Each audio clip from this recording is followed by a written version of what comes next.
Allahumma ya rafi'ad darajat, Allahumma ya rafi'ad darajat. Allah cerita Ki Bustami aya abah babaturana jeung kakakna.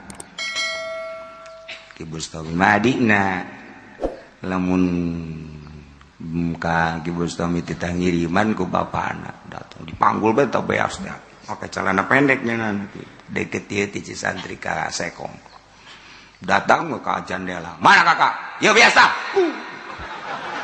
balik deui nya manggus ka ditu geus teu kadeuleuan cakakana aya duit teh mana ibu dah diudag deh wae tapi ibu duit teh mana ya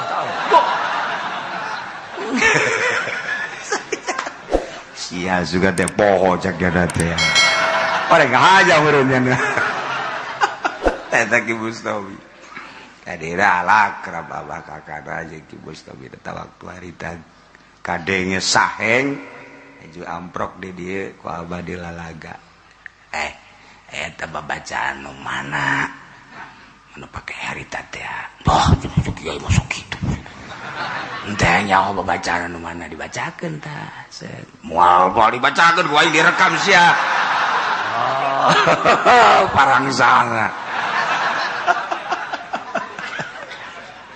oh Ki Pudoli geus kieu bae naon tuh kudu ojol jeung sapi atuh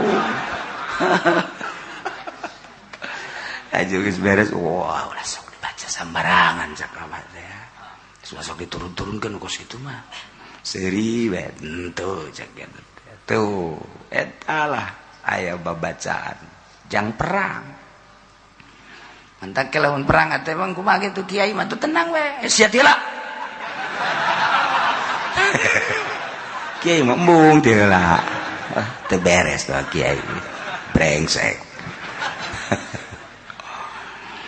tah ieu lamun imah misa nu ngajagana aya ngan dhaif la yubali atuh henteu dipeduli kos kitu mah anggap eueuh nu ngajagaan ya Allah ya Rabbi tuh ya tawa aya nu ngajagaan jelema kuat imah misa kemudian aya nu ngajaga gagah kakarak lawan 2 3 10 mah kecil tama elor geus diteureyan beutang geus dibeten-beten kotok nu kakarak nurunkeun anakna anu ngabintih teh ngadu jeung nya kotok maju ngejat kotok termasuk nyana ngejat deui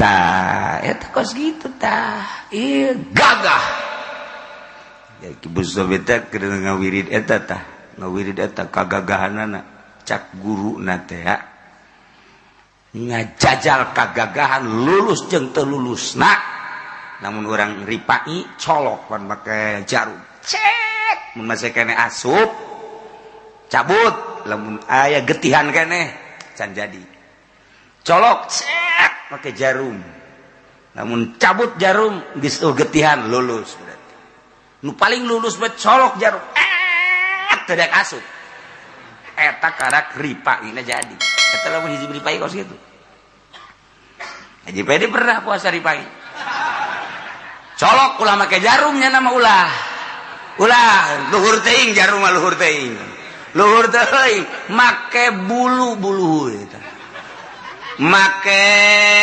naon kitu ngaranna buuk anu jocong teh kan aya buuk anu jocong teh tah nah asupkeun ka asup tah juga tihan teh lulus eta kakak geus teu dianggap ku sasage geus teu dianggap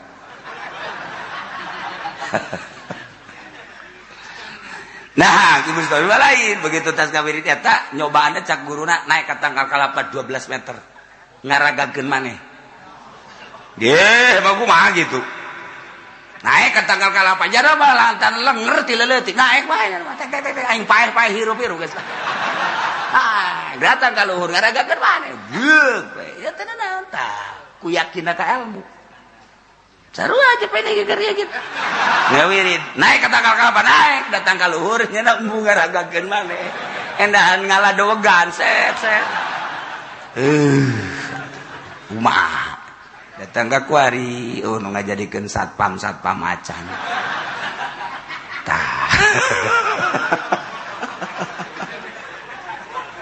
ya Allah ilmu datang ka kos gitu teh ilmu itu ilmu teh kudu dicoba tuh lamun ilmu pencak coba datang ke kaulinan naon ya kaulinan kata tunjak tojok tungkas tangkis golok ayo golok lamun geus dipagahan makan berani main golok di luhur main golok di handap ayo udah kumaha ge berani lantaran geus dipelajari jeung deui guruna ge guruna lamun misalna saya main di handap zuat kabacok nyana bisa gitu tidak guru siap maka karak sakitu bae ge cekel usap beres karak guru beneran ieu mah saya kabacok yeuh teu sia mah kena ieu kumaha geus kieu wallahu alam guru tetep bertanggung jawab guru gua juga di guruan kos itu mah teu bertanggung jawab atuh guru waduh teu beres tau guru ya Allah ya Rabbi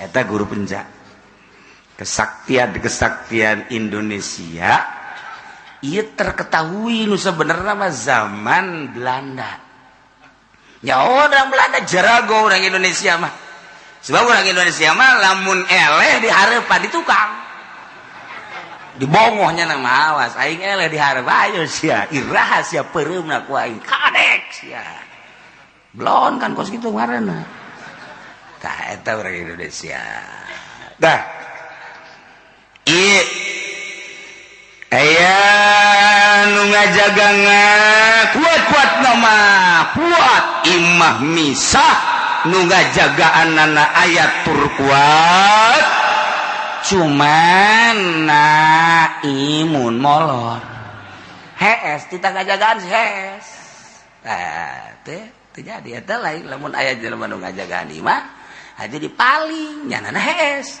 pikeun hirzi teh kudu dipotong leungeun nu malingna tuh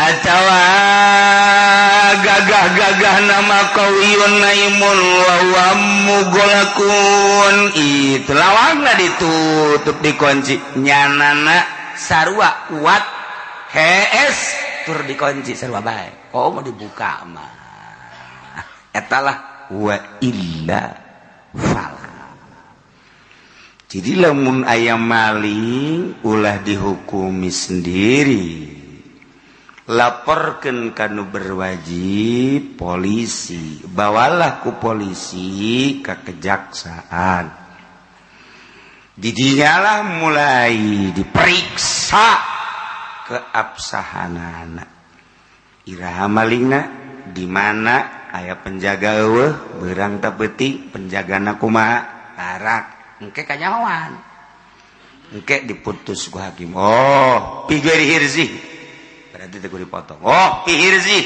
potong gitu polisi mah di urang mah lain titah ngaberesan negara secara Islam di urang mah ngamankeun bahasana ge ngamankeun jadi nu penting aman di kumaha teh di kumaha nama asal aman bae negara sebab jangan teh ditu ge ngamankeun sakadar ngamankeun maling penting ulah kanyawan aman beres guys polisi ngamankeun doang nya nama aya orkes joget penting aman lain-lainnya nama lain diperintah ti dakwah ngamankeun mabok penting ulah kajahoan ku sasa aman komo lamun nyana dibere aman sentausa jadi di negara urang teh ya polisi eta teh penjaga negara dalam negeri sakadar ngamankeun ulah aya huru-hara eueuh motif agama kan ngamankeun doang matak ieu urang kuari serba salah sebab aya pengamannya neku kumaha ge teu bisa kebak lantaran nyana sakadar ngamankeun negara ulah milu ka dieu ulah milu ka ditu sebab negara urang negara demokrasi geus kulantaran ngamankeun masjid besi aya nu nyerang amankeun gereja ge amankeun kelenteng amankeun vihara amankeun rangda amankeun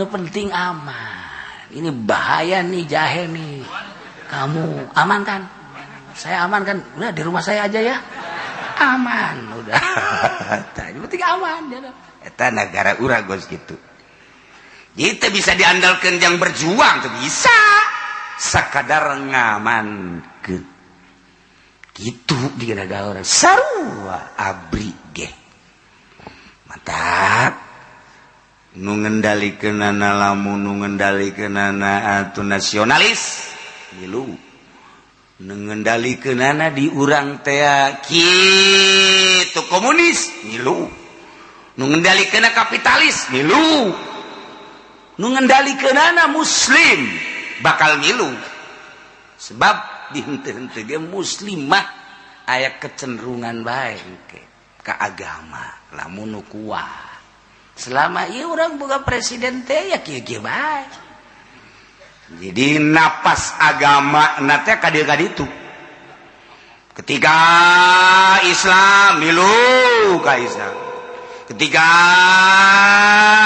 gitu naon ngaranna Kristen milu ka Kristen itu jelas larangan-larangan sebab kabeh kudu diais sanggup los teh sanggup ulah ieu kudu jago jadi presiden di Indonesia mah jago zahir jago batin teh hese lah sebab nagarana lain negara Al-Qur'anul Karim mangga bae betah atuh los terus ge negara urang ieu teu betah atuh terserah urang dikumahakeun ieu negara mangga teh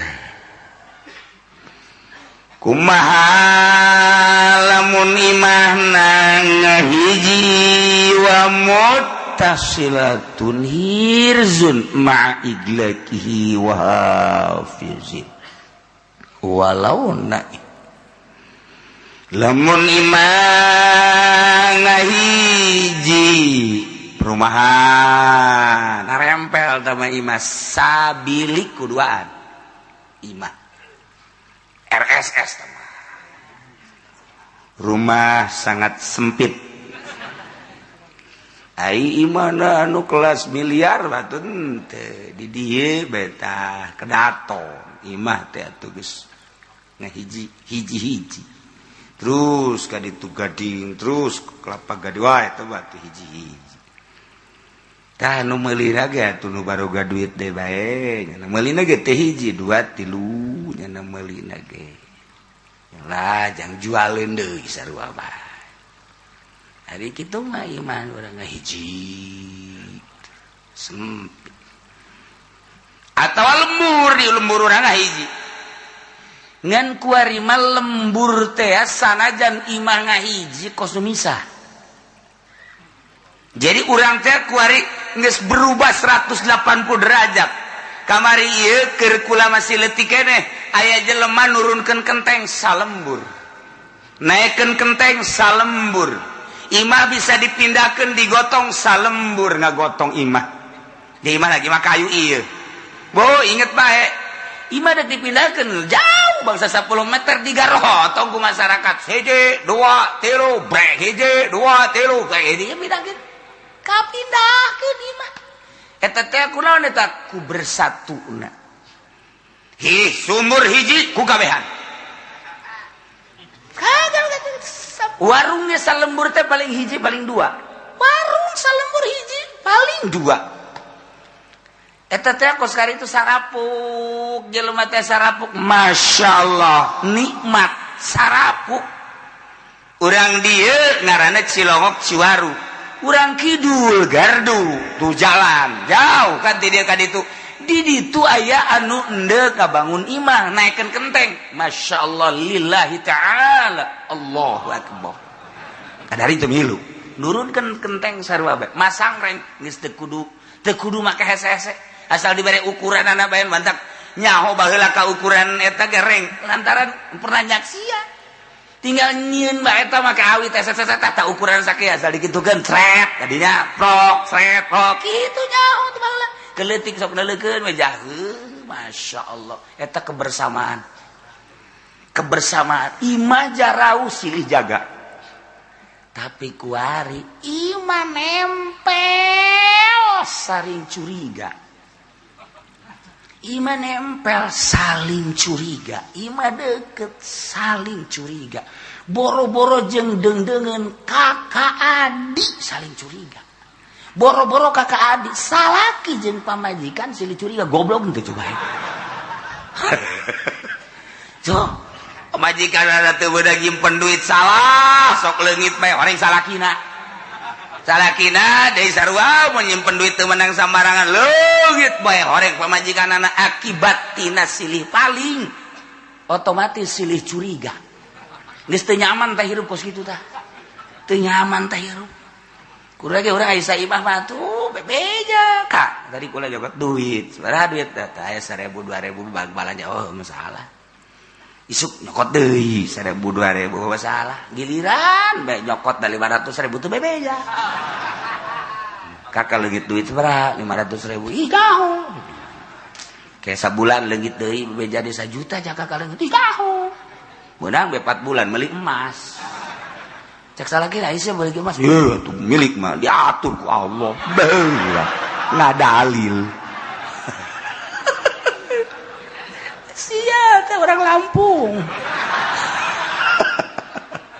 Aja barak anak barana kan di dieu. Tuh geus kos kararitu. Nah. Imam muttasilatun ngahiji berarti kan silih jaga ngahiji mah mantak alamun di kitu perumahan mah aya satpam urang didinya beta di Talaga aya satpam komo ka dieu mah ka BSD BSD 1 2 aya satpam eta penjaga keamanan. Mun urang dek asup ka dinya teh tanya ku satpam mau kunjungan ke rumah siapa? Oh. Bawa KTP enggak, lamun asing. Kecuali biasanya nanya. Nah eta penjaga anu kos kitu ngaranna. Di lembur makan teh penjaga, di lembur mah tapi ngahiji. Baheula makan silih jaga. Islamun aya tatangga teh mah ieu bangun serepi amat cenah tatangga ka mana ya? Oh, kakarek nanya. Eueuh nya mah keur nyaba, masyaallah, kurang teu bebeja dijaga antakan ku tetangga. Baheula makan kos kitu. Kuari mah eta mah kasarepi amat teh aya pamalingan gitu. Bila perlunya apa pamalinganna. Ih, negara urang teh geus saling curiga. Sesama tetangga saling curiga. Asup ka masjid geus teu aman. Asup ka masjid teh lain khusus salat sendal. Aing sendal ieu geus sok leungit. Asup ka masjid bae geus teu aman berarti kan eta ka masjid teu rek salat kabeh. Teu rek salat kabeh berarti aya macem-macem eta indikator-indikator. Tuh. Ai ka dieu mah ka majelis ieu tilok aya anu engka dengem leungit sendal tilok lantaran sendalna jepit kabeh. Bodoh lah sakena teh deuk kae dole bos malah masa bola lain. Berarti tertanda nu ngaraji ka dieu sarusak kabeh. Heuh mah susah mah beban ja. Beban. Sebenarnya sendal jepit na ge nu anakna hiji nu kakana hiji. Jadi sabelah beureum sabelah hideung. Geus nya pede bae nya mah kocrek. Turun, make nu bener tolol tuh coba.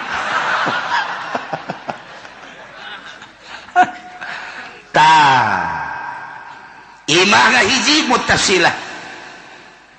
Lamun imahna ditutup tur aya nu ngajagaan sanajan hees eta termasuk hirzun pamalingan asup ka lembur, kemudian di lembur teh aya nu sok ngajagaan, tandang aya nu ngajagaan, aya anu sok nongkrong, berarti naon tah ngaranna?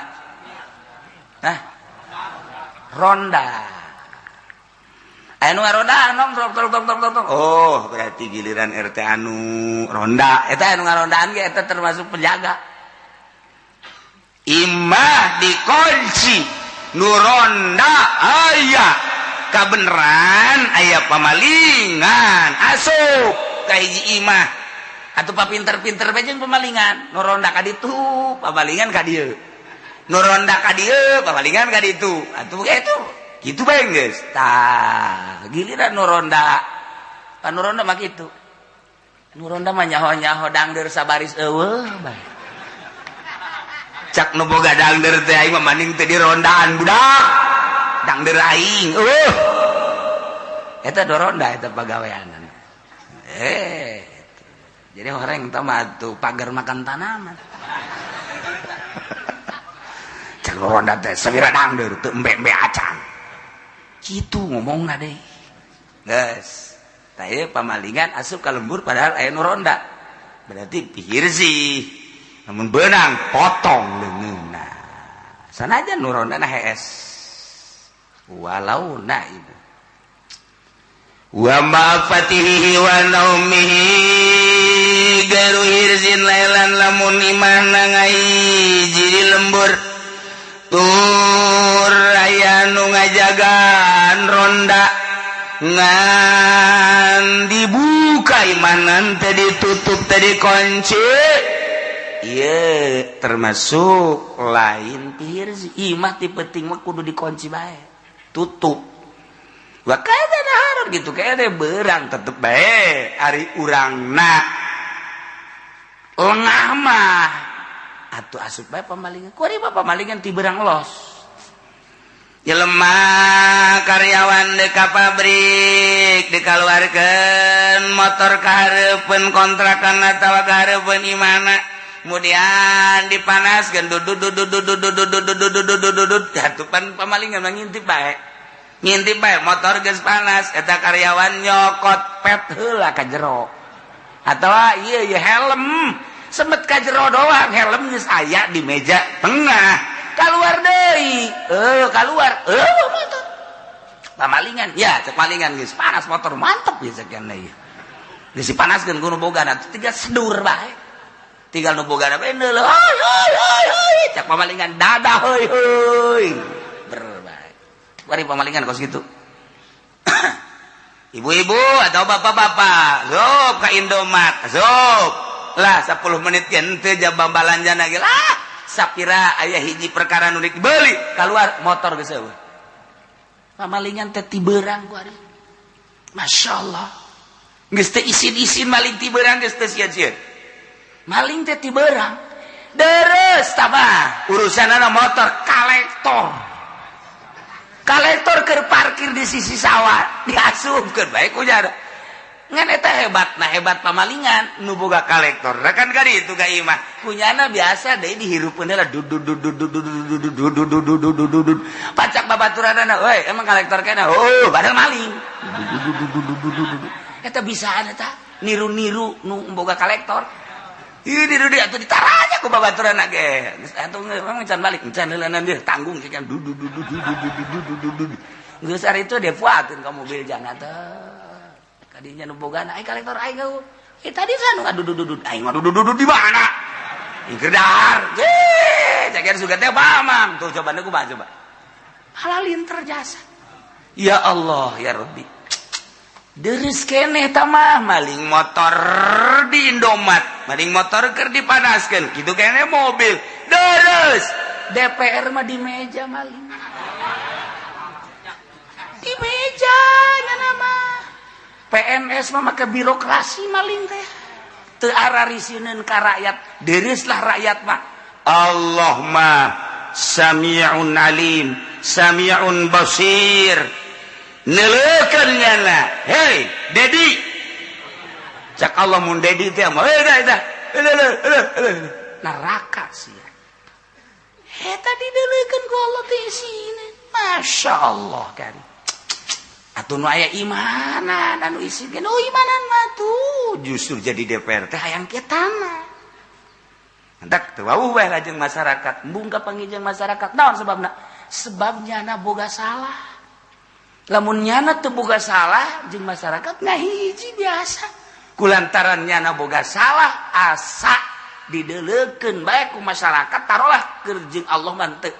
Nyana teu ngahiji jeung masyarakat sebab asa didelekeun kasalahan nyana. Perasaan mah teu bisa dibobodok. Nu mantap ku hari bupati gubernur tengah hiji teh lantaran boga rarasaan. Kos gitulah negara urang teh. Asal asup kadinya boro-boro nulain kiai korupsi bae. Geus disiapkeun birokrasi cara-cara korupsi. Mantap sakola ge eta teh sakola aja jang ngabebener negara jang cara bagaimana supaya korupsi tidak ketahuan. Eta sakola teh kos itu. Ya Allah, ya Rabb. Enterek minterkeun bangsa. Buku nu baheula mah pan diturunkeun. Kelas 1, 2, 3, 6. Ieu bukuna aja ieu kene palinter kan jelema. Terus diturunkeun di palinter. Jakula ge make buku urut kakak kula teteh kula nu baheula. Oh ieu Taman Pamekarja eta kene. Terus be ilmu alam ja eta kene. Kuari mah teu bisa lantaran tidak ada gegetun. Iya tidak bisa menggeget dia.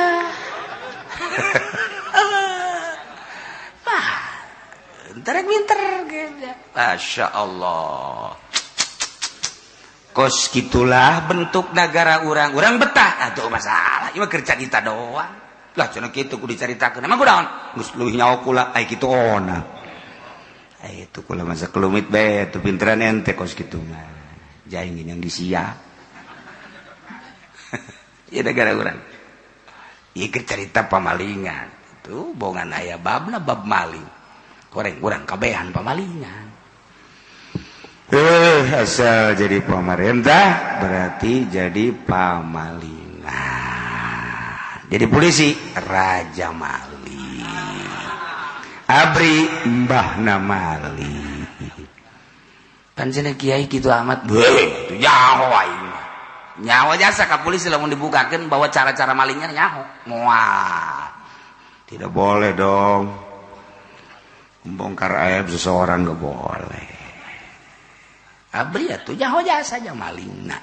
Ngan kajian sama urusan nyana mangpaatna baja aya atuh polisi kamangpaatan aya ngajagaan negara jeung kadang-kadang aya ngabantuanana kitu keneh abri geus aya mangpaatna kajeun ke hitung-hitungan mah di akhirat mah terakhir hitung-hitunganna bener jeung salah nangkel di akhirat ge abri gaya nu bener polisi gaya nu bener hiji dua malah tina 1000 hiji mah meureun aya.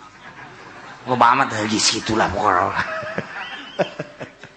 Sebenarnya jangan gak jagaan, nu joget jagaan, nu mabok jagaan, nu zina jagaan. Iya, pengalihan lantaran di Jakarta di bombardir, kayak di hotel jagaan ku polisi hotel, ngajagaan nu zina. Tuh, di anu digelar deui ngajagaan. Baheula mah di saritem dijagaan. Tuh. Ya polisi boga ngajagaan ngamankeun baik nu bener maupun nu jahat. Yang penting aman. Satu ketika Kanjeng Nabi Sulaiman alaihi salam keur calik nuju calik dina kursi kebesaran nguping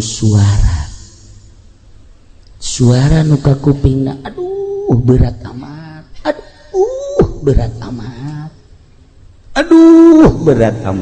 turun Kanjeng Nabi Sulaiman, suara naon si ieu ka tukang, ternyata horeganan kapangis sireum keur mamawa korma, sireum makan segede sireum, ai korma mah saletik-letik na korma ge tuh korma mah kabawa ku sireum. digotong punyana ku opatan berat cekina berat Kanjeng Nabi Sulaiman langsung assalamualaikum salam caya cek sireum ieu katu maneh barangnya oh tuan raja naon maneh berat-beratan ieu mawa korban teu kabawa atuh maksakeun teuing bawa manuka bawa bae atuh sireum cek Kanjeng Nabi Sulaiman ulah mawa teu kabawa cilaka maneh hampura kula ge nyaho cek sireum teh apal bisa cuman lantaran ieu mah korma pamere ti Gusti Allah menghargai Gusti Allah oh masya Allah cek Kanjeng Nabi Sulaiman pohara tuh mun cacak-cacak lain ti Gusti Allah moal dibawa ku kula ge lantaran ti Gusti Allah dibawa ih hebat maneh sakitulah pengalaman abdi cak sireum jadi Kanjeng Nabi Sulaiman mah paham bahasa-bahasa makhluk Allah bahasa iblis bahasa setan bahasa jurig bahasa hewan-hewan termasuk bahasa-bahasa arwah-arwah nu geus mararaot paham Kanjeng Nabi Sulaiman masya Allah karim lamun urang nyaritakeun tentang para arwah bacaan geura sejarah Kanjeng Nabi Sulaiman bacaan sejarah Kanjeng Nabi Ayub alaihi salam belah dieuna bacaan sejarah Kanjeng Nabi Isa alaihi salam geus puguh Kanjeng Nabi urang Kanjeng Nabi Muhammad sallallahu alaihi wasallam cek Kanjeng Nabi Sulaiman dibawa ke mana ke tempat ayo bawa ke opatan datanglah ke tempatnya cek Kanjeng Nabi Sulaiman ieu korma segede kieu di dahar bakalna beakna sabaraha poe bulan atau tahun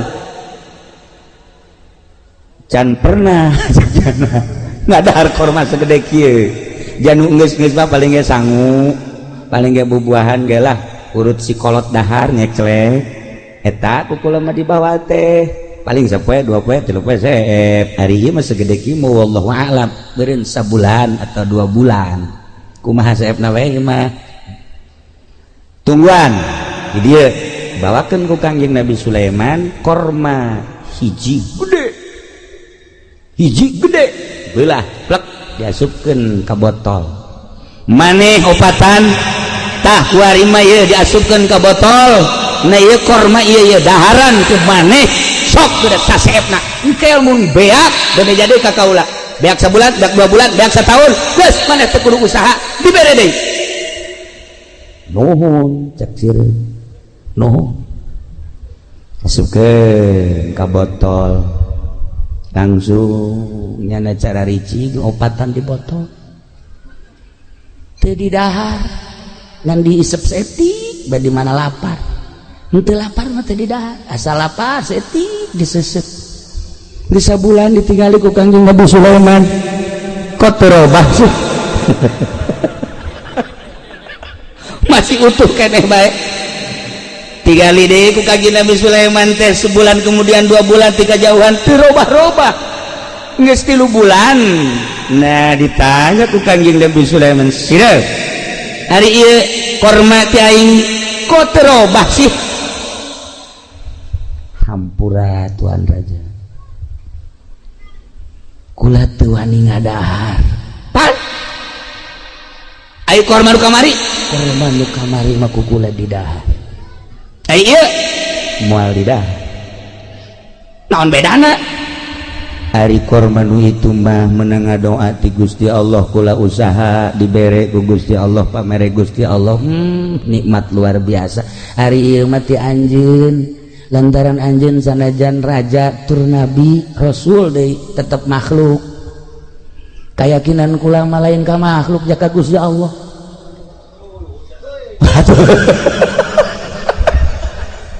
cek Kanjeng Nabi Sulaiman aing murikak bulu ngadenge sia sireum asana moal aya di Cikarang modal kos ieu atuh sia sireum ngelehkeun urang Cikarang goblok sia kok mau Haji Pendi mah dilihat ku sia ieu Masya Allah sireum hampura jak sireum kula teu pernah bergantung ka makhluk lantaran lamun kula bergantung ka makhluk ieu korma ku kula di dahar di mana saya pula neangan di tuan raja hati cek nya teu hayang-hayang teh sebab sagede tuan raja nabi rasul sugih dibandingkeun jeung kakayaan Gusti Allah nanaonan mun jadi ngarekan aing cek Nabi Sulaiman teu kira-kira sia hampura cek sireum teh rasul mah rasul bae rasul mah nitah ge ngembangkeun agama adapun titah ngarizkian makhluk moal kuat adapun kita beberean moal kuat sebab naon sebab aya hiji bahasa nu lemah moal kuat ngalawan nu kuat nu lemah moal bisa ngalawan anu kuat sagagah-gagahna makhluk bandingkeun jeung kekuatan Gusti Allah lemah nanaonna cek sireum roh kula nu Allah awak kula nu Allah hirup kula nu Allah paeh kula nu Allah sagala-gala ge nu Allah nah ieu mah kula mendek nganasehatan da sanes ka tuan raja ka Haji Pendi we cek ieu anu kolot boloon cek ieu sireum sia nasihat na para jasa ta sireum lantaran kepan kula ge bakal paeh di mana paeh teh masyaallah karim sok inget we ka bahasa tuan pantuan pernah nganasehatan tuan raja ketika salah saurang hamba tuan anu hamba tuan teh kapan meuli hiji imah menta transaksi di hareupeun tuan pantuan pernah nyeun transaksi na teh kapan 4 perkara mayit meuli imah ti mayit anu batasanana aya 4 di negara pinuh ku dosa yakni dunia na ieulah batasanana hiji belah kulon batasanana adalah maut belah wetan batasanana kuburan belah kidul batasanana hisab belah kaler batasanana surga atawa neraka kadengin teu ku tuan raja sireum sia mondok di mana aja jadi kieu sia sireum hampura kula sok ngadengikeun pengajian ti kiai-kiai anu asli maka kula langsung ngasupkeun ilmu ka jero dada kula sehingga teu pernah menggantungkeun hirup kula ka makhluk lantaran makhluk mana anu bisa ngalanggengkeun hirup kula rezeki kula jeung sajabana maka kula menggantungkeun diri ka Gusti Allah Subhanahu wa taala dicokot deui korma ku Kangjeng Nabi Sulaiman ngan kadegeun aya teu butuh mah jatuh cokot ulah dikeun ka aki-aki habak ka ditu nya mah di imah ge geus mikiran berkat bae nya mah tolol teh mah budaknya bere habak ka Salim korma tah nya na keuna diseuseupah sageus dicokot eta korma langsung ditaliti ku Kangjeng Nabi Sulaiman coba dahareunana naon Masya Allah sabulan teu ngadaharna naon kuat datang dari Kangjeng Nabi Sulaiman kadinya sireum maneh teh ku aing keur diparak sabenerna mah henteu bergantung ka makhluk terutama ka aing korma dicokot ku aing sia di jero botol sabulan kok ya hirup keneh Allah Maha Suci dengan bahasa subuhun kudusun rabbuna wa rabbul malaikati waruh kula jadi seubeuh kula masa lapar bae macan eta subuhun kudusun rabbuna wa rabbul malaikati waruh ji cek Kanjeng Nabi aing ge maca eta teu seubeuh sia jadi seubeuh iyalah padahal eta bahasa teh ku urang teh sok dibaca di bulan Ramadan bah di bulan Ramadan ngegeleger-geleger mau geleger Haji Mamin mah subuhun kudusun rabbuna wa rabbul malaikati waruh tambah lapar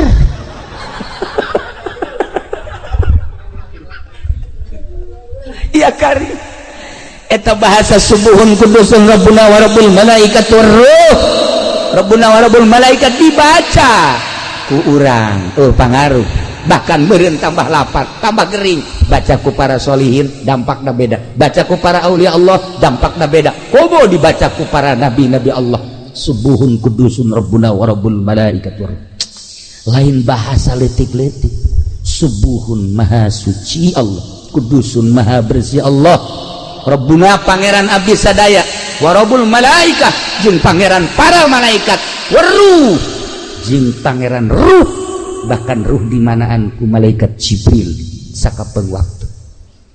Tah eta bahasa eta di mana-mana jelema endeu tapa ka gunung ku guru diberena eta.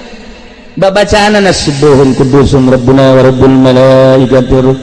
Syekh Zainuddin nu aya di Madura nu 3 tahun teu dahar teu nginum datang ka dibelit ku akar, babacaanna subuhun kudusun rabbuna wa rabbul malaikati war. Syekh Syarif Hidayatullah ketika tapa babacaanna subuhun kudusun rabbuna wa rabbul malaikati war. Syekh Sunan Kalijaga ketika manehanana tapa dibere bacaanna enteng subuhun kudusun rabbuna wa rabbul malaikati war.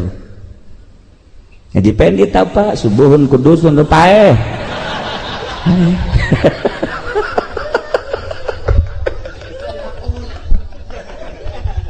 untuk katulungan matuk wari geges isdet untuk ngatulungan babacaan eta kene tapi kok jadi barareda koreng tergantung makom-makomna roh korenganan beda. Kita ngerangka dia Haji Mamin rohna hampir lesu lamun teu pake nginum di rest area. Rohna teh geus kicep bae mun teu ngopi. Atuh Haji Pedi mah di rest area Masya Allah eta mah tahu nyaman teu neangan anu hanet nu atak terus bae. Rohna lemah. Kita udang ti peuting tahajud Masya Allah roh leles luar biasa. Berat tapi orang lamun nyaritakeun para aulia Allah geus puguh, para mazahibul arba'ah geus puguh, para khulafaur rasyidin kabelah diana para kutubul aulia. Ya Allah ya Rabb, lamun urang ningali dina kitab Tambihul Mugtarin aya nu salat sapeuting 1000 rakaat, aya 500 rakaat, aya nu 100 rakaat, aya nu 50 rakaat, aya nu 10 rakaat. Haji Pendi mah tahajud 2 rakaat ngan 1 rakaat heuai.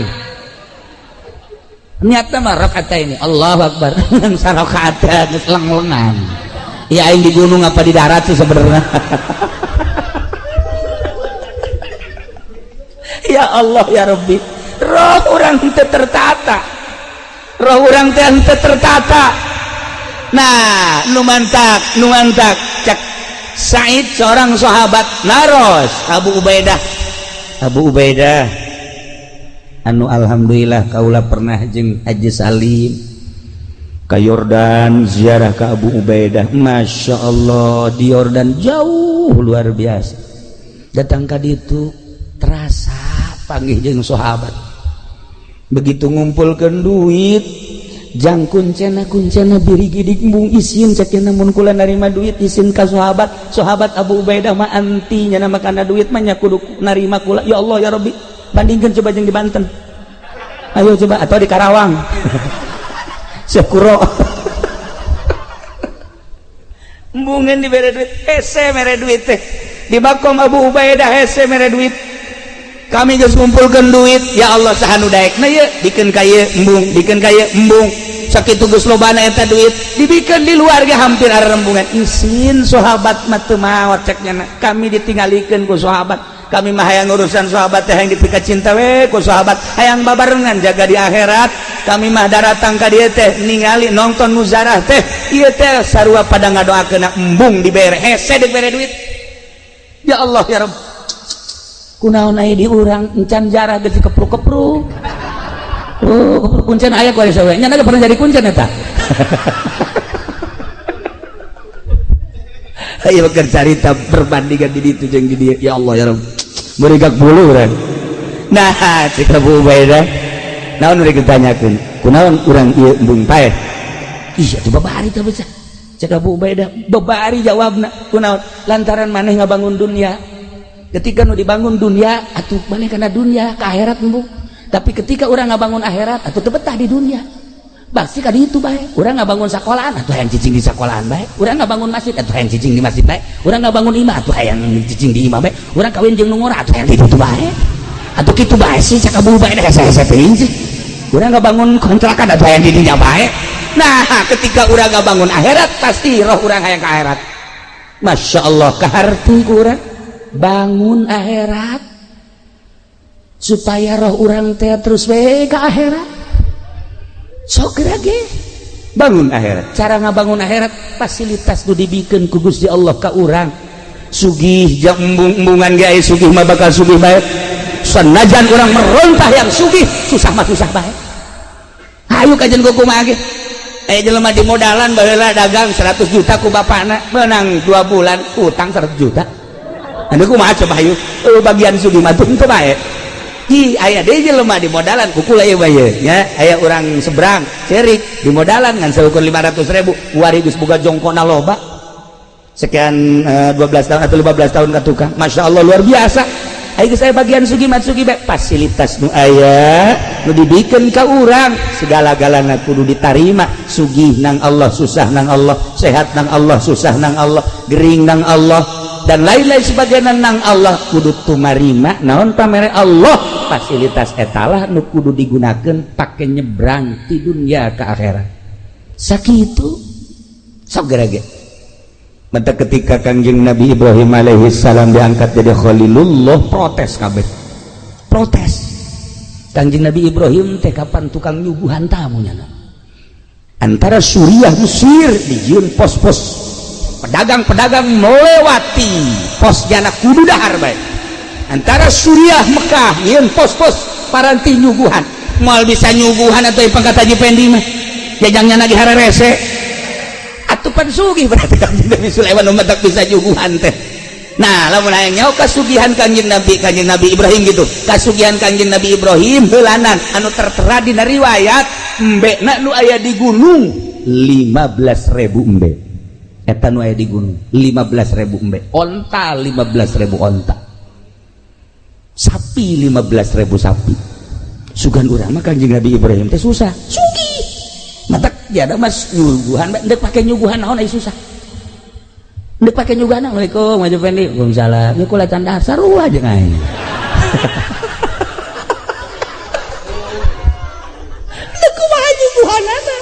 Tapi lamun ka Haji Salim, Waalaikumsalam. Waalaikumsalam. Nya kula candahar. Dahar di dapur sia sadaekna sia, jeung piring-piring ngabawa ku sia. Kan ngeunaheun. Datang ka Haji. Hei kalau tolol budak. Datang wajib jari. Waalaikumsalam. Kulan can dahar ya. Dahar ayo sadaekna sia berkat bila perlu. Balik bungkus ku sia. Kan ngeunaheun. Coba ka Haji Pendi. Waalaikumsalam can dahar. Atuh saru. Nah, ikir carita Kanjeng Nabi Ibrahim teh sugih. Begitu diangkat jadi khalili cak Gusti Allah, anta khalili ya Ibrahim. Protes, setan protes. Boro-boro setan malaikat protes. Malaikat kabeh protes demo. Ya Allah ya Rabb, masa si nusugih jadi kakasih Tuhan teka harti ku mah. Nusugih jadi kakasih Tuhan teka harti kajian kumaha ge. Biasalah mah nu susah. Anu geus teu hayangeun kana dunya. Hehe, cek Gusti Allah. Urusan hayang jeung teu hayang lain, urusan boga jeung teu boga. Tapi ta'alluqna dunya, ta'alluqna hate kana dunya, ai maneh kumaha malaikat? Teu biasana we waliullah anu sok di guha bae, waliullah anu sok di gunung bae, waliullah anu sok di imah teu boga naon. Ih, maneh meningali nangan sabelah mata. Nu seja nu sugih. Loba nu ku aing diangkat jadi khalil, jadi kekasih. Henteu kula mah protes, teu senang lamun Ibrahim dijadikeun kakasih Tuhan. Aya nu leuwih hebat tibatan eta. Sebab kula neuleuh cek malaikat di gunung 15.000 embe, 15.000 onta, 15.000 sapi.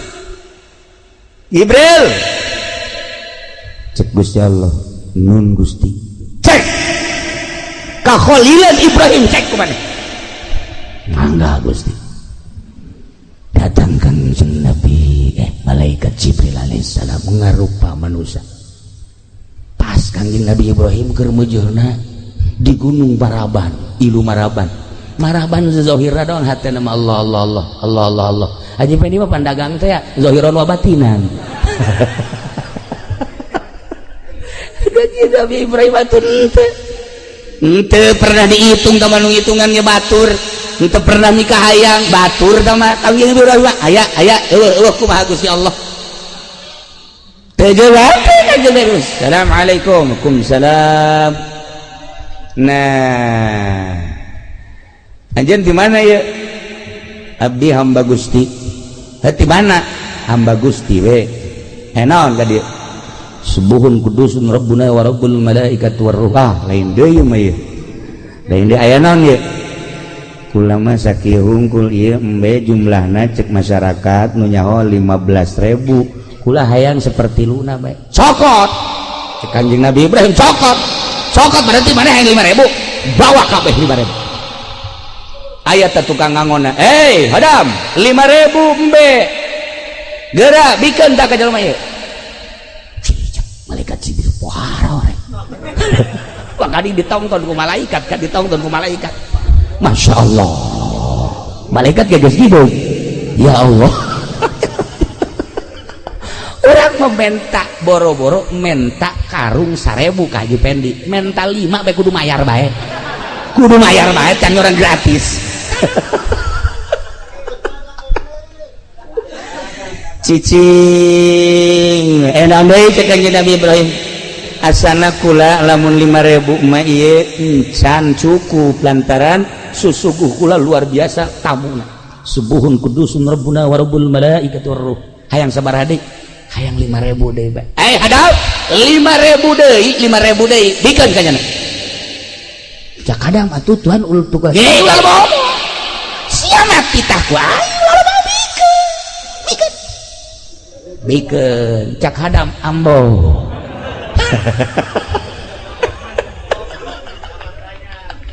Masya Allah can balik keneh bae masih kurang aya naon deui cek Kanjeng Nabi Ibrahim asana kurang keneh ieu kula sabaraha deui mun 5.000 deui beakeun kabeh hadam beakeun kabeh na ieu 15.000 cak batur na ieu mah geus bikeun kanyana jeung maneh-manehna jang ngangon los ka ditu kabeh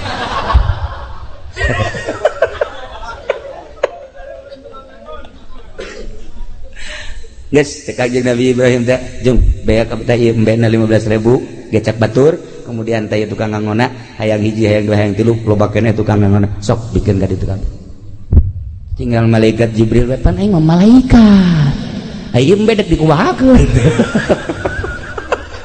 aing pada harti lok jual embung aduh kuwae dijurukeun ku Kanjeng nyana ditongton ku malaikat cek malaikat di langit Jibril gerak ngarupa Jibril maneh satungtung ngarupa malaikat jelema maneh atuh titah idit bawa embejak naon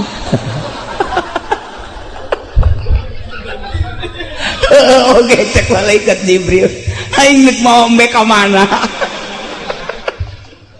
aya geus dah ngarupa langsung set subuhun kudus eta bahasana bahasa subuhun mentak lain lalagaan eta wiridan teh matak lamun dipake ku urang bahasa malaikat Jibril eta subuhun kudusun dibaca ku urang Masya Allah karim loba anu geus kataekan naik mobil ya lamun kurang dibaca subuhun kudusun rabbuna wa rabbul malaikati war ruh dibaca terus bisa jadi cepet ieu mah kula mah kamari beta mudik ye jeung Pak Haji Salim ye kula lalaunan maca padahal mah teu dihusu-husu henteu tuh saya teh bohong coba sok atuh turuti tolong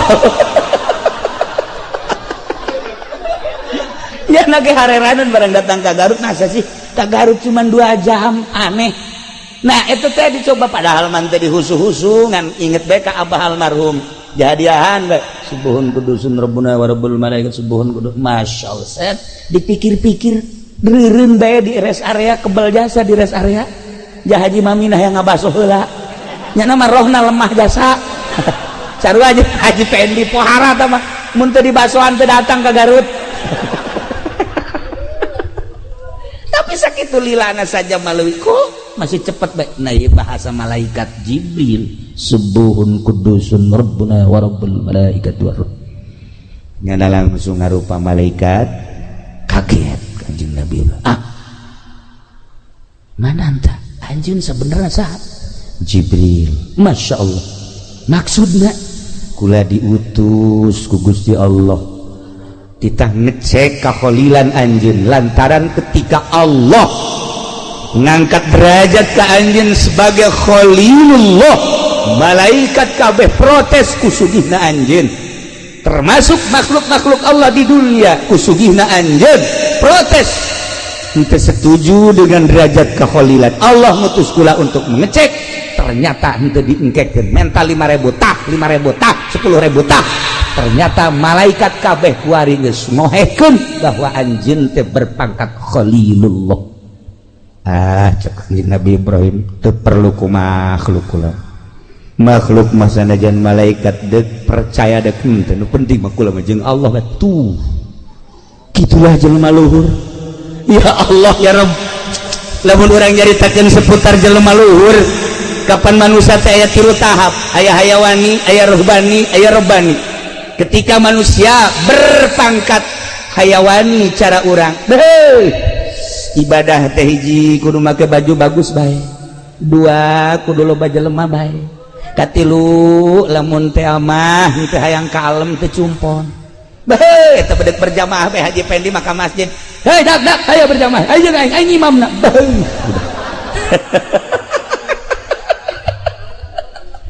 Iyalah eta ibadah anu pangkat hayawan, ieu mah diragukeun asup surgana nu kos kieu mah. Nomor kedua berpangkat ruhbani, ieu mah geus naik ka pangkat sholihin ruhbaniyah, nyana mah loba jelema sakitu sepi sakitu, baju bagus sakitu, baju goreng sakitu, seubeuh sakitu, lapar sakitu. Iyalah disebut da pangkat sholihin. Wah istimewa ieu mah ruhbani. Nomor katilu mah rabbani. Rabbani mah malaikat di neraka neangannya teu kapanggih, malaikat zabaniyah neangan manehanana teu kapanggih, terus we malaikat neangan saha maneh ieu pulan anu rabbani teu kapanggih jeung di nerakakeun teh hese. Usul malaikat zabaniyah ka malaikat ridwan aya henteu pulan kugu aing ge neangan ieu di sorga teu kapanggih, ku aing teh diasupkeun ka sorga di tangan ku aing di mahsyar teu kapanggih.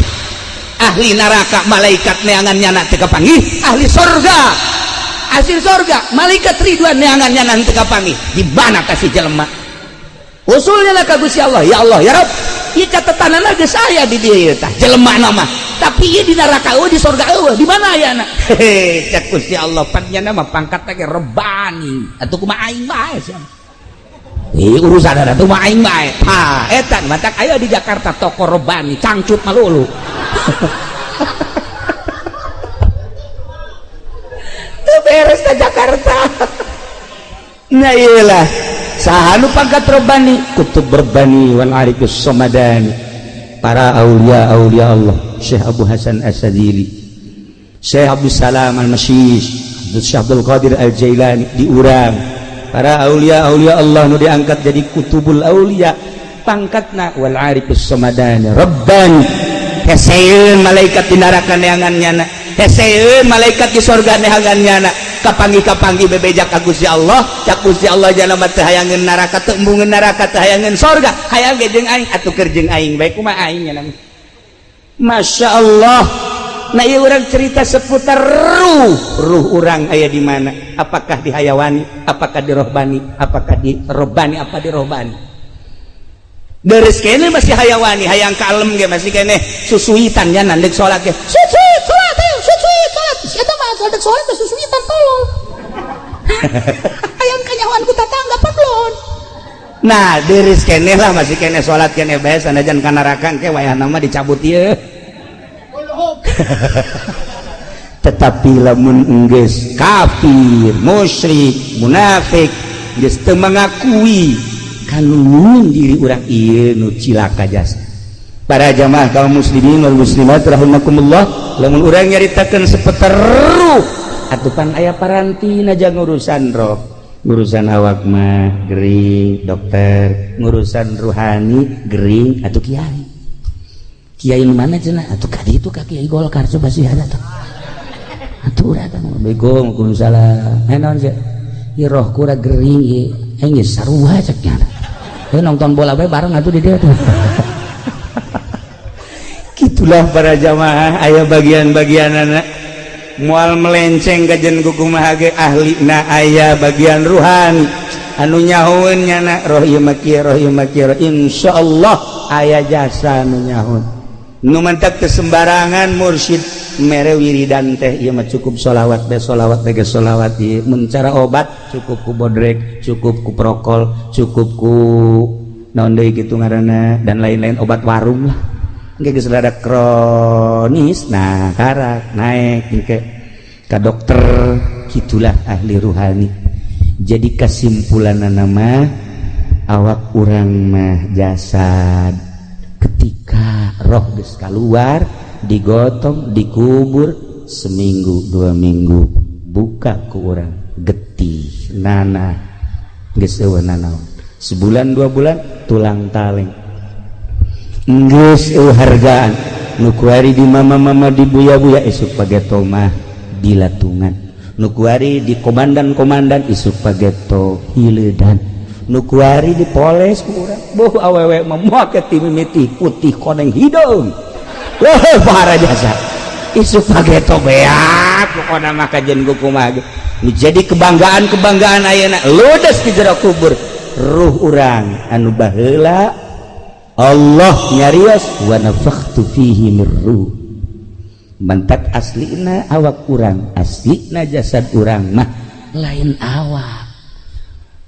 awak wa amma haqiqatuka fahiya mutawariyatun khalfal izdiwaj panjang mun urang nyaritakeun ruh jeung di diri urang aya ruh bakal nikmat urang menyaritakeun ruh bakal nyaho urang ka makom manusia anu boga makom boga hal pangkat-pangkat manusia kateropong ku ahlina urang mangan sakadar nyaritakeun tur paling geh urang mangan sakadar cinta ka ahli Allah subhanahu wa ta'ala wa adnan nasib at-tasdiq wa taslim panghandapna bagian kewalian tentang ruhani geus bae urang mah pasrah jeung percaya sebab naon urang nyaritakeun tentang zuhud nyaritakeun tentang riyadhah nyaritakeun tentang mujahadah ngan sakadar di bibir ngalaksanakeunana mah hesena luar biasa mun tadi dicaritakeun seputar sireum urusanana zuhud seputar Kangjeng Nabi Ibrahim urusanana zuhud urang menyaritakeun Kangjeng Nabi urang kazuhudanana muringkak bulu ketika seluruh batu nu aya di Mekah seluruh batu nu aya di Madinah wakila seluruh batu nu aya di jalan-jalan cai Gusti Allah dek dijadikeun mutiara sok keur anjeun Muhammad Kanjeng Nabi Muhammad ngalengis teu hayang abdi mah mutiara hayang ge abdi mah caket sareng Gusti bae umat abdi ge ulah dibere nu kos kararitu cukup deket jeung Gusti dunia nu bakal ditinggalkeun eueuh hartina dibandingkeun jeung akhirat sakitu Gusti Allah teh geus urang kuari mah tumariman mah naon pamere Gusti Allah keur sugihna pake ka akhirat susahna pake ka akhirat sehatna pake ka akhirat geringna pake ka akhirat ilmu pake ka akhirat derajat pake ka akhirat pikiran pake ka akhirat wawasan pake ka akhirat bangunlah akhirat abeh urang ketika ditawaran akhirat henteu mugen tuh Masya Allah Gus Dur sarua teu jelas ieu teh cek di PNS teu jelas ieu teh cek di kecamatan naon nu kudu digawean padahal keur direncanakeun jeung rencana nu sok itu luar biasa nganu kepanasan Amerika guling ka Gus Dur Amerika lah melalui seseorang nah hari ieu mah atuh tenang-tenang bae Amerika ge keur didelegeun bae rakyat atuh tenang-tenang bae deui kajen kumaha lalakonna tinggal nu usaha bae nu boga pabrik bararingung aya urang mah teu bingung teh pabrik teu boga sawah teu boga atuh dek kabingungan naon urang mah tuh sakitu badak mendingan nu susah teu bingung nu sugih mah bari bingung cenah bakal kumaha ieu perusahaan orang Cina ge geus boga gulung tikar ambalaya loba nu geus dirumahkan anu dirampingkeun tina 8.000 jadi 3.000 karyawan teh berarti kan geus lain lalagaan parahna tina 8.000 anu 2.000 karyawan teh aya tinggal 1.000 anu dilambatkeun udah enggak usah masuk lu lah katanya teh geus ambalaya berarti kan teu jelas perekonomianna nah ieu bugot keur carita bugot aya di sebuah negara padahal di negara urang ge ieu teh aya 3 dimensi negara zahir kos kieu aya negara batin negara wali aya negara di dalam negara aya di urang moal langsung atuh eta urusan narkoba mun negaraan moal langsung atuh eta urusan sindikat lamun negaraan jadi di jero negaranya negara ulah kaget kos gitulah diunggal negara termasuk di Indonesia lamun urang nyebutkan tidak boleh membuat negara di dalam negara orang yang ngomong gitu nyeuna antapkeun geus sama kos kitu mah nu penting urang aman-aman bae lah nah ieu mah bugot secara zahir lain negara nu eta mah neangan pengaman jadinya secara zahir make bintang 7 secara batin teh bintang eta lah digunakan untuk menjadi eta mainnya di jero negara kos gitulah mal-mal angges-angges di dia mah di urang pergelean perganjaan pernarkobaan emang bakal angges moal bahkan makin menjadi-jadi sebab naon aya negarana di jero ge mantak urang mah maning nasehatan anak urang we jeng sing ade jeng ulah siar mun mabok sakalian paeh bae ceng nya tak kolot pohara jasa da ieu lah negara urang asalnya bae supaya urang hati-hati urang teh ya bangsa Indonesia cicing di Indonesia lahir di Indonesia bahkan nu paling ditakuti ku orang luar pembelaan bangsa terhadap negara anak ini ditakuti Indonesia emang kumaha gitu di Indonesia mah di Indonesia mah tuh kadeulean ku urang luar negeri aya huru hara geus golok pikir ge bae nyong menang nyong eleh mah geus kieu bae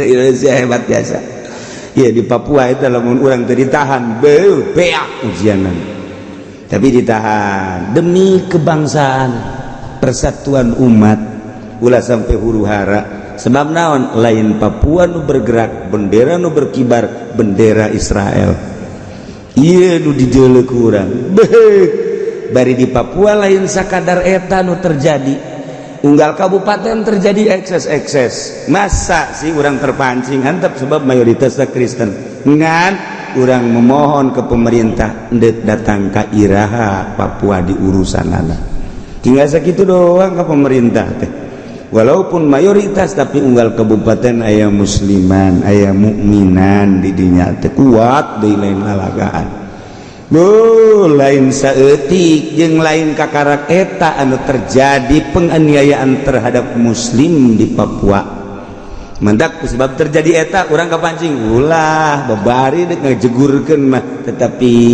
urang persatuan bangsa umat deuk dikumahakeun inget ka leluhur Bung Karno ingat ke leluhur NU ingat ke leluhur urang kiai kitu di Muhammadiyah kitu Kiai Dahlan Kiai Muhammad Dahlan saruanya untuk mempersatukan bangsa negara jeung para kiai-kiai di zaman kemerdekaan Masya Allah kari kuari urang dek diacak-acak ulah tenang engke aya waktuna lamun sekian persen rusakna ieu kakara mulai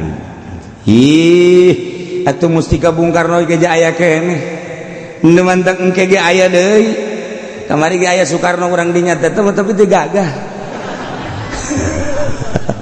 ngaranna mah Soekarno alah tapi ngomong pepeleyehan segala rupa nah yalala widada fazakatin ilal bugot andai kata Ki Zaid ngaku bahwa geus mikeun zakat ke kelompok bugot berarti ieu hukum Islam di negara syariat khalifah berarti anu zakat diurus secara rapi dicokot dibagikeun ka fungsina masing-masing di urang mah dicokot zakat teh dibagikeun di urang mah ieu nu salahna ngurus dengan sekadar merekrut doang adapun membagikan aya fakir miskin nu kabagian zakat di pemerintah dik dikumahakeun si negara ngemadak nyeun pusing urang masnap nangis jelas asnap nangis jelas atuh teh mah kenaon kitu ngaranna zakat mah tetapi kan tekadege Sugan Jawa Timur dibikin kasnapna Sugan Jawa Tengah teu jang naon fungsina eta mui nu aya di kabupaten teu bisa noel ka bupati teu bisa noel atuh ka DPR fungsi kan eta Masya Allah lamun bener dek urusan zakat. Nah ieu mah dibikeun ka bugot lawida dapat zakatin ilal bugot. Begitu ditanya Zaid ya bagaimana zakat kamu tidak menzakat sudah Pak dikemanakan saya berikan kepada bugot betul panggil anu narimana begitu nu narimana benar-benar enggeus jadi lain dibikin ke pemerintah tapi dibikin ke kelompok bugot sediko biomini benerkeun ngan dibenerkeunana dua rupa lamun teman teh dicurigakeun tanpa sumpah lamun aya penyurigaan biomini sumpah lamun memang nyana geus teu aya ittiham teu aya tuhmah geus teu kudu disumpah-sumpah tapi lamun aya keneh tuhmah sumpah Suddiqa ayat tuhmah biyamini. Masya Allah, cuma sekedar cerita kitab ilmu koleksi hati beja pelaksanaan namun bugot nu ngazakat lu nggak sih banget ngaji be mantak ieu mah tunduh ge masalah guys ya mah guys aduh cenah kieu dikitukeun mah tuh kabeneran cenah tuh emang siapa beki hees beneran al-jizyatin fala di negara aya kafir zimmi kafir tersebut dipersilakan untuk domisili di urang pakai jangka waktu mungkin setahun mungkin 5 tahun iya per bulana nyana kudu mel di samping mel bayar diat mayar aya orang ingin Amerika di Indonesia emang teu mayar amankeun teu meunang ku urang diganggu ketika orang diganggu kena sanksi sebab naon nyana mayar di negara orang cicing orang Inggris cicing di negara orang zimmi ngaranna teu meunang diganggu gugat ku urang lantaran nyana bayar upeti ke negara aya orang Belanda cicing di urang orang-orang negara luar nu cicing di urang eta teh bayar ke negara lamun urang hayang nyaho tanyakeun coba ka ditu ka MPR aju menta coba dibere tante urang aduh urang kan nyaho kitu doang mayar bae urang teh nyaho ka mana lompatna teh bayaran nyana suka nyaho jeung sia mah pokona mah geus kitu bae lanan atuh sabodo ke kanyawana mah di akhirat gitu bae maksudna atuh sia ka surga ing ka neraka gitu atuh gitu ono sabodo atuh mangga atuh kafir-kafir di negara urang teh barukan teu mayar teh mun carita Islam ngaranna jizyat bayar upeti kula boga santri hiji bae ge orang Malaysia keur kataun itu boga deui orang Malaysia wari aya kene di dieu santri orang Malaysia eta per bulan teh kabenerna mah kudu mel teu meunang cicing di urang kudu mel sabulan zakat hari diperpanjang ku hari bisa belajarna aya aturan-aturanana sebab nyana teh bangsa asing cicing di urang komo itu mah mel teh mayar aya nu mayar dikolektifkeun langsung dipisah aya nu mayar teh langsung karena manehana nama di dieu usaha dan lain sebagainya teh turun pemerintah geus tuh kos kitu nah mayar ya wari aya si Kristian cicing di Indonesia taeta si Kristi orang Inggris agamana Kristen no mantak dengaranan Kristian nyana cicing di negara orang 5 tahun per tahun nyana teh bayar upeti ka negara kuari ditanya panggil Kristi ya tahun ini kamu sudah bayar apa belum sudah Pak Mana tanda pembayarannya? Ini Pak, salah bayar kamu. Kenapa bayar bukan ke negara tapi kamu bayar ke Bugot? Ya anggapan saya Bugot itu kan sama di dalam negara. Kirain saya mah dia juga punya aturan sama dengan negara. Andai kata si Kristi dipanggil untuk membayar jizyat upeti, kemudian nyana iya bebeja bahwa nyana geus mayar, kumaha eta? Salah temenang dibenerkeun ala sahih, nurutkeun kaul sahih. Berita kedua, Bapak Muhali ia dan Ibu Rena candu Curug harap pulang karena Mas Wargi meninggal dunia. Innalillahi wa inna ilaihi rajiun. Sekali lagi Bapak Muhali beserta Ibu Rena candu Curug harap pulang. Bayarlah uduk na besi teu kabayar.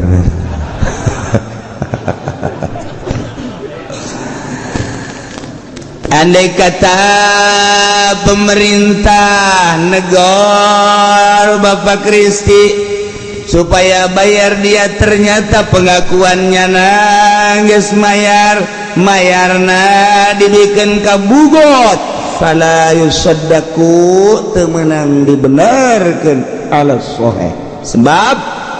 Sebab jizyat eta adalah iwad daripada tinggalnya di negara, sementara Bugot adalah kelompok pemberontak anu bener-bener eksisma pemerintah setempat. Walaupun nyana bebeja geus mayar terhadap Bugot tidak bisa dibenarkan, tetap iya si Kristi kudu mayar deui ka pemerintah. Sebab iya pemerintahan anu eksis pemerintahan negara lain Bugot. Wa kaza kharajun fil sahih, kitu kene seperti jizyat kharaj upah. Andai kata di sebuah negara kemudian negara tersebut ngalaksanakeun tentang pertanian, ngalaksanakeun tentang perekonomian, pembangunan pabrik dan lain sebagainya, eta kan kudu bayar terhadap negara. Tanah anu dikelola pabrik tanahna eta kan tanah negara. Nah iya kudu bayar ke negara.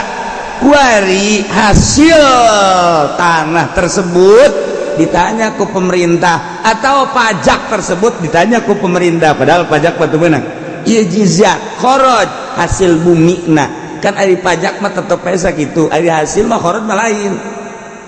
Andai kata urang teh iya nyewa tanah ka pemerintah atau membuat pabrik tersebut kan di atas tanah, sebenarnya mah di urang mah tanah pribadi, tetapi karena di negara urang teh kudu aya pajak. Nah kuduna mah kieu hasilna sabaraha eta tah hasil tanah tersebut, lamun berhasil bayar ke negara, lamun teu hasil ulah, sebab boro-boro jang bayar ke negara nyana ge teu hasil.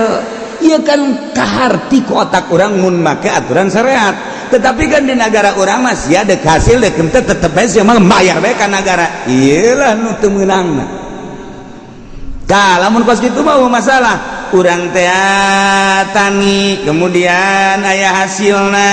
Nah iya hasil tani dibandingkeun jeung modal untung, maka ambillah sekian persen untuk negara. Masalah. Tapi begitu diteliti, aya peneliti khusus, ternyata tatanena teh dibandingkeun jeung kitu modal, ternyata nyana rugi. Ulah dicopot atuh eta tanah teh lantaran boro-boro jang mayar ka pamarentah nyana ge rugi.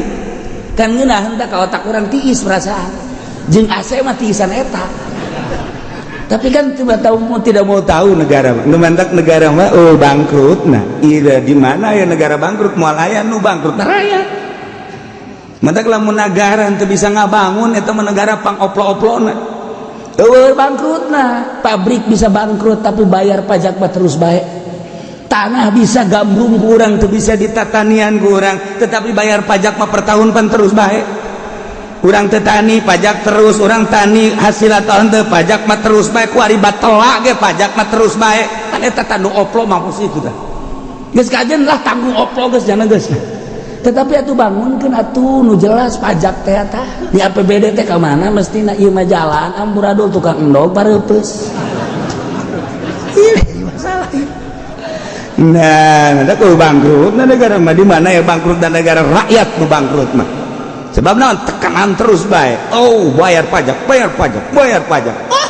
Parah. Nu mantak lurah di Surakan bae ge aya naik bae di Muludan Surakan. Assalamualaikum. Masyarakat. Alhamdulillahirabbil alamin. Kunaon masyarakat geus paham pasti SPPT kajen goko bae.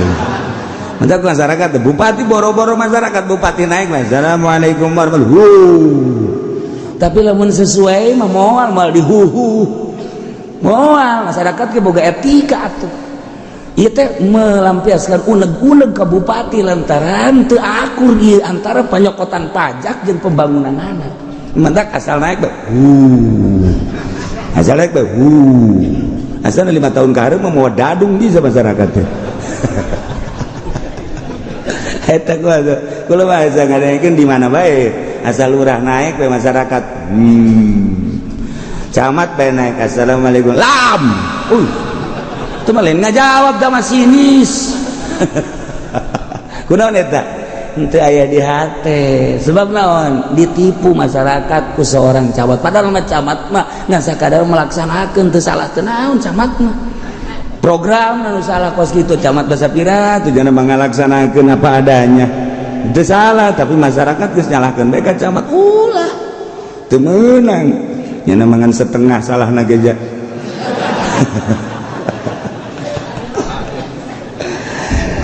Ieu keur carita negara urang na ieu tentang jizat wa kadza kharajun fil ketika seseorang dipanggil untuk bayar hasil bumi untuk bayar pendirian tentang pabrik kemudian yana mengaku telah membayar terhadap bugot tidak bisa dibenarkan cuma sekedar cerita. Sedaku umat kurang menganggap lamun urang usaha di Indonesia emang teungap sabaraha kali bayar pajak urang teh. Pembelian tanah pertama geus kena pajak negara, pembangunan geus kena pajak negara, masuk barang kena pajak, keluar barang kena pajak. Jadi urang teh teu eureun-eureun pajak jeung pajak bae. Wallahu alam maju jeung teu na pajak nu mantak kajen kumaha ge terus bae nyana teh aya dina riba haram di riba di haram di riba di haram teu eureun-eureun pajak terus bae pajak komo ekspor impor karak masuk pabrik kena pajak keluar pabrik masuk eta kena pajak engke urang ekspor kuari mah barang teh kaluar diimpor ieu teh pajak deui bae engke bahan baku ti luar kena pajak asup pabrik kena pajak produksi kena pajak deui keluar kena pajak deui gleg ku sia pajak terus di Indonesia sok tanyakeun kan usaha di urang Masya Allah mantap karyawan dek hayang mahal gaji nanti bisa kajian kukumaha sebab masyarakat untuk melindungi buruh manggeus bae jadi bujangna doang nu penting mah pemerintah masuk ke pemerintah jeung ka buruh gedean kene ke pemerintah jen mantap geus kula dibangkrutkeun geus kabeh geus hayang usaha geus terus cokotan ku sia pabrik aing teh nu mana eueuh aing nyencan Gusti Allah doaku wa yusaddaqu bihadin jeung dibenerkeun pengakuan seseorang dina diterapkeun had zaid diterapan hukum kisos kena had nah iya ketika ditetapkan hukum had guru dibenerkan ilayas buta bibainatin kecuali tetapatna melalui saksi walhal annahu la asarolau bari ayat apa kemanehanana tentang hadina awakna eta mah geus lain masalah ketika dibela bahwa manehanana teu mesti kakenaan kuhat berarti salah ngahukuman atuh eta mah kudu dibubarkeun. Adapun memang manehanana mesti kena setelah diintegrasi jelas kakenaan kuhat laksanakeun hadna. Ketika dibela karena manehanana teu kitu sesuai jeung aturanana bahwa henteu manehanana mah teu kudu, maka selesailah tentang cerita bugot. Urang melanjutkan kitabur riddah. Wallahu a'lam shawab. Aya nu nanyakeun masalah Pak Kiai apa hukumnya badal haji. Kedua, untuk siapa aja badal haji tersebut. Meureun ada yang ingin munggah haji badal meureun nanyakeun teu haji ngabadalan moal. Nyaho bae meureun. Di ahli sunnah wal jamaah badal hukumnya wajib. Ketika bapak urang maot kemudian can munggah haji, tirkahna aya. Apa itu tirkah? Teu mung sia teu mondok hese. Hese jadi aing ngomong ka kaler ka kidul hese. Tirkah teh harta ditinggal mayit ngaranna tirkah. Oh iya cek aing mondok sia aya nu di pondok bae teu pinter-pinter sebab horenganan lain mondok di kampung pondok kita mah datang ka modar mal pinter. Nah ieu aya seorang manusia maot can ka Mekah aya ditinggalna ya mayit ninggalkeun harta tak eta teh memeh dibagi kudu diselesaikeun heula hiji hutangna heula bereskeun. Setelah hutang aya keneh ditinggal mayit can ka Mekah badalkeun geus aya keneh sesana karak bagikeun ka ahli waris. Aya jelema maot teu boga harta encan ka Mekah antepkeun. Atuh deuk kebangga badalan atuh. Hese tah geus antepkeun geus balik nyaritakeun badal tah geus. Anu carita badal teh bapak urang maot aya ditinggalna badalkeun ku anak, aya anak maot karunya bapana dek ngabadalkeun haji hek bae dibadalkeun jang anak lantaran karunya masalah aya mati tinggalna ditinggalna jang anak ngan bapa dek ngabadalkeun masalah sebab aya patali nasab. Tapi lamun kieu mah urang hirup bertetangga jeung batur maot dek dibadalan ku urang teu jadi. Itu teh puguh teu karu ngabadalan jana naonan atuh. Itu bisa kecuali orang minta izin laga keluarga nak enggak minta izin ke keluarga nak gitu. Assalamualaikum. Oh bapak, iya ada apa? Bapak kamu meninggal. Iya, kemudian ada hartanya enggak ada. Nah saya kasihan minta izin mau saya badalkan. Oh baik amat. Iya sebab mama kamu buat bapak. Waduh sama ada udang di balik udang sama tuh. Masya Allah garim tinggal kadenge ku pamajikannya na ye bapak mah bageurna kos kitu cek dia bageurna teu beres bapak mah hayu geura ngabadalan sia kokoprak ye. Jadi pan urang serba salah tak deuk nyieun kahadean teh aya nu ngahalangan bener teu deuk nyieun kahadean ieu aturanna urang meunang ganjaran sebab urang ngabadalkeun eta kan bener teu. Nah, lamun urang ngabadalkeun nyana minta izin, masalah geus lantaran aya izin teh keluargana, ganjaranana mun urang di akhirat ka sorga pan pamajikan urang ka bawa. Ye, perang sana. Tapi pan dilarang ku pamajikan urang. Ulah dibadalkeun. Kajen kumaha ge? Ieu mah duit bapak, kajen duit bapak ge. Kunaon sih? Da kunaon? Bedengnya lain deui. Aduh, tak iya soal badal tak. Jadi kesimpulan mah ayah hiji jelema maot ayah hartana nyana can ke Mekah wajib dibadalkeun heula setelah nyelesaikan hutang. Adapun urang patulah patali jeung batur teu wajib ngabadalkeun. Ieu mah aya seorang ibu nyarita deuk ka Mekah kemudian can kaburu ka Mekah maot bebeja anakna ka Kangjeng Nabi ya Rasulullah aya naon ning maaf di ngomong deh ke Mekah haju can kaburu datang ke waktu maut apa wija apakah abdi bisa ngabadalkeun ngahajikeun emak atukan tenan cek Kangjeng Nabi masalah nah maka jeung bisa eta bae lamun hutang emak boga hutang wajib teu kudu dibayareun ku neng wajib kitu kene hutang ka Allah atuh lamun aya ditinggalna wajib ku neng dibayar tuh kan jelas.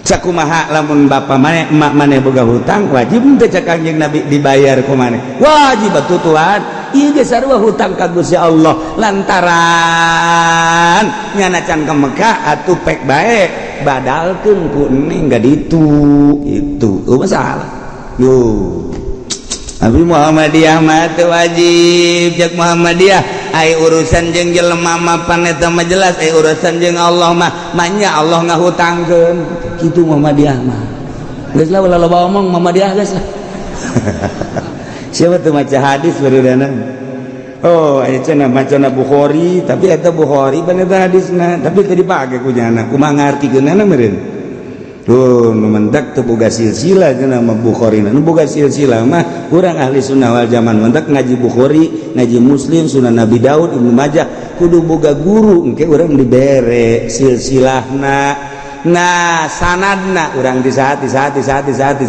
tuh nyambung ka Imam Bukhari nyambung ka Kangjeng Nabi Muhammad sallallahu alaihi wasallam. Kos kitulah soal badal wallahu a'lam bissawab.